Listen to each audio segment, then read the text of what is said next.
ఇప్పుడు ఒక వీడియో చేసా, మైక్ ఆన్ చేసుకోకుండా మాట్లాడా. ఆవేశంగా చూస్తే మైక్ ఆన్ చేయలే. ఇట్లుంటది పంచాయతీ. Night match New Zealand versus South Africa match. మామూలు మ్యాచ్, అట్రాక్టివ్ మ్యాచ్, భలే జరిగింది అసలు. మామూలు మ్యాచ్ కదా అసలు. ఒక్క బ్యాట్స్మెన్ కెప్టెన్ ఇన్నింగ్స్ ఆడాడు, మామూలుగా ఆడలా. ఎడన్ మార్కరం ఆడాడు, మామూలు మ్యాచ్ కదా. మ్యాచ్ టర్న్ అయిపోయింది అసలు, మామూలుగా కాదు. సో ఫస్ట్ బ్యాటింగ్కి వస్తే, బ్యాటింగ్ కాదు ఫస్ట్ మ్యాచ్కి వస్తే, మ్యాచ్ నరేంద్ర మోడీ స్టేడియంలో జరిగింది. నాకు తెలిసి పెద్ద స్టేడియం, నాకు తెలిసి వరల్డ్లోనే పెద్ద స్టేడియం.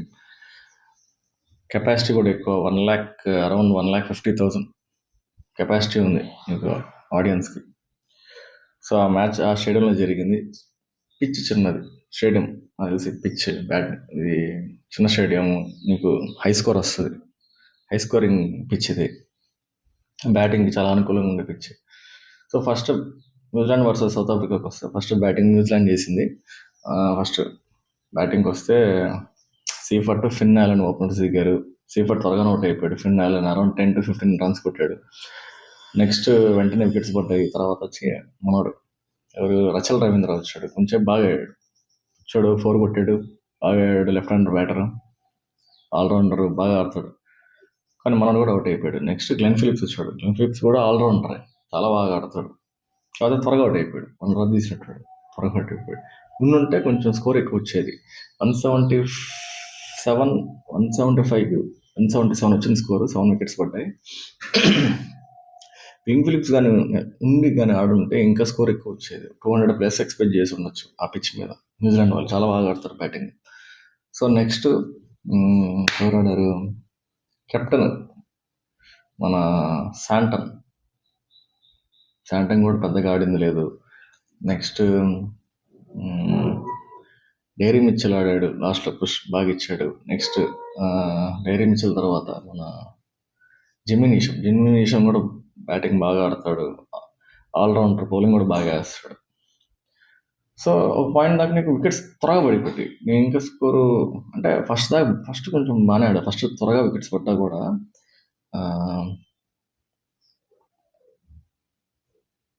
ప్లేయర్ మర్చిపోయి, ఎవరా ప్లేయర్ చెప్తా, గుర్తు చేసుకొని చెప్తా. సో 175, 170+ స్కోర్ పెట్టారు. Okay decent score. కానీ సౌత్ ఆఫ్రికా కూడా మంచి టీమే, బాగా ఆడతారు.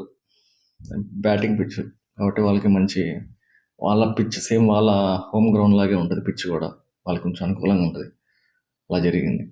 సో 170+ కొట్టారు. 7 వికెట్స్ అయితే పడ్డాయి ఫస్ట్ ఇన్నింగ్స్లో న్యూజిలాండ్కి. ఇందాక చెప్పడం మర్చిపోయా, మెయిన్ పర్సన్ 48, 50, హాఫ్ సెంచరీ దగ్గర కొట్టాడు మనిషి. మార్క్ చెప్మన్ గురించి చెప్పడం మర్చిపోయా. ఆల్రౌండ్, ఇతను కూడా ఆల్రౌండర్. చెప్మన్ బాగా ఆడతాడు. ఎస్, చాలా బాగా ఆడాడు. మనోడు బాగా పుష్ చేసింది స్కోర్ని కూడా. 170+ పెట్టింది. మ్యాక్సిమం మనోడి కాంట్రిబ్యూషన్ ఉంది. హైయెస్ట్ స్కోర్ కూడా ఆ బ్యాటింగ్ లైనప్లో మనోడిదే ఉంది. ఎస్, మనోడు మర్చిపోయి బాగా కొట్టాడు, మామూలుగా కొట్టాడు. సో నెక్స్ట్ సౌత్ ఆఫ్రికా బౌలింగ్కి వస్తే, సౌత్ ఆఫ్రికా బౌలింగ్కి వస్తే నెక్స్ట్ కొంచెం చేత పట్టుకుంటూ కొంచెం ఫ్రీగా ఉంటుంది. సౌత్ ఆఫ్రికా బౌలింగ్కి వస్తే నెక్స్ట్ ఫస్ట్ ఎంగిడి వేసాడు. 40 కాదు, 4 overs వేసాడు. 30+ runs ఇచ్చాడు. ఒక వికెట్ తీసాడు. రవడా వేసాడు. నెక్స్ట్ 4 oversకి 20+ runs ఇచ్చాడు. వికెటే తీయలేదు. నెక్స్ట్ హైయెస్ట్ రన్స్ ఇచ్చింది ఎవరంటే మార్కో జెన్సన్. ఎక్కువ రన్స్ ఇచ్చింది మనోడు. 4 oversకి 40 runs, 10 ఎకానమీ. కాబట్టి ఎక్కువ వికెట్స్ తీసింది కూడా మనోడే. 4 wickets తీసాడు. 4 overs వేసి 4 wickets తీసాడు. హైయెస్ట్ రన్స్ కూడా మనోడే కంట్రిబ్యూట్ చేసింది. అయ్యా 4కి ఇంతలే, 4 oversకి 4 overs వేసాడు. 40 runs ఇచ్చాడు. దగ్గరగా 10 ఎకానమీ కరెక్ట్గా. Next Corbin Bosch 1. ఇంకెవరు, మన రచల్ రవీంద్ర గారు, ఇండియన్ ప్లేయర్, ఇండియన్ పేర్లా ఉంటుంది, ఇండియన్ నేమ్లా ఉంటుంది. రచల్ రవీంద్ర. నెక్స్ట్ కార్బిన్ బాషా 1 తీశాడు. నెక్స్ట్ ఎయిడెన్ మార్కరం కూడా, కెప్టెన్ కూడా ఒక ఓవర్ వేసాడు. 15 రన్లు లీడ్ చేశాడు. అయ్యా కాకపోతే కొంచెం కాస్ట్లీ. నెక్స్ట్ ప్లేయర్ గుర్తురాడు, బౌలర్ ఇందాక ఒక ప్లేయర్ మిస్ అయ్యాను కదా బౌలర్ని, కేశవ్ మహారాజ్. 4 రన్స్ 30+ ఇచ్చాడు. 1 వికెట్ తీసాడు. నెక్స్ట్ కార్బన్ మాష్ కూడా 1 వికెట్ తీసాడు, కానీ హైయెస్ట్ మనోడు కూడా 4 రన్స్ ఇచ్చి 4 రన్స్ కి 30+ ఇచ్చాడు. కార్బన్ మాష్ కూడా ఎక్కువ రన్స్ ఇచ్చేసాడు మనోడు.